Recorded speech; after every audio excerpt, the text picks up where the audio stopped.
Val Bradley is a nationally recognized expert in the field of intellectual and developmental disabilities.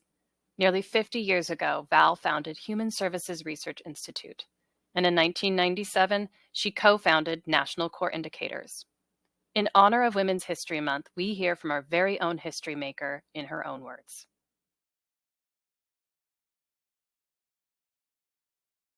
I started out in this field working for the California legislature as a staff person. And the man I worked for was a guy named Art Bolton. And he was a real visionary. And while I was working with Art, we facilitated the passage of some very important legislation, including civil commitment reform and the development of something called the Lanterman Act, which really established the community ID system in California. So he was a man ahead of his time, and really responsible for making California one of the first states to really have statutory foundation for the community system. So he was very important to me. But also people like Elizabeth Boggs, who really was one of the primary movers of the Developmental Disabilities Act. She was an extraordinary woman. And she stood about 6 feet tall. So she was a formidable human.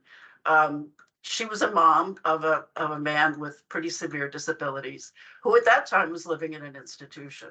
But she also just saw over the next mountain. You know, she knew what needed to happen to create a better future.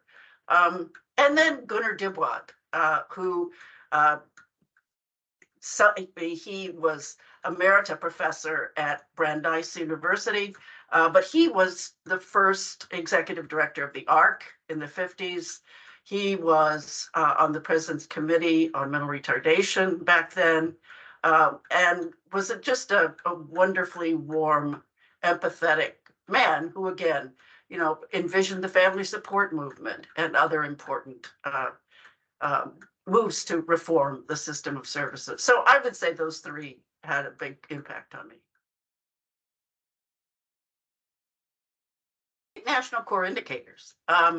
It's just extraordinary to me that, you know, for the small, hardy group of people that got around the table back in the 90s, to think about how to measure progress in the field of ID, that it's now in, 49 states and the District of Columbia, and is the biggest database on the experiences of people receiving services in the world. I think finding and making some lifelong friends, both in the field and outside the field. My friend Ruth Luckison, who, you know, I made a friend. You rarely make friends later in life. Usually the friends you make are the ones you knew in your teens, in your 20s. And also a dear friend, Nina Totenberg, who I got to know when I was single and living in DC. So it's really having the both collegial friends and also close friends who are not part of the field that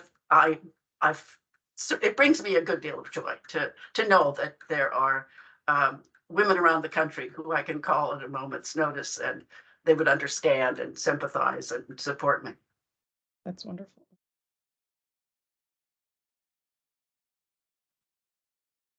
Trust yourself. Mm.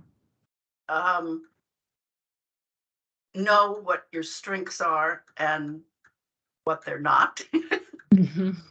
Make sure to have people around you who complement you, who have the strengths that you don't have, and understand the importance of having a team that comes together with various gifts that all contribute to a successful whole.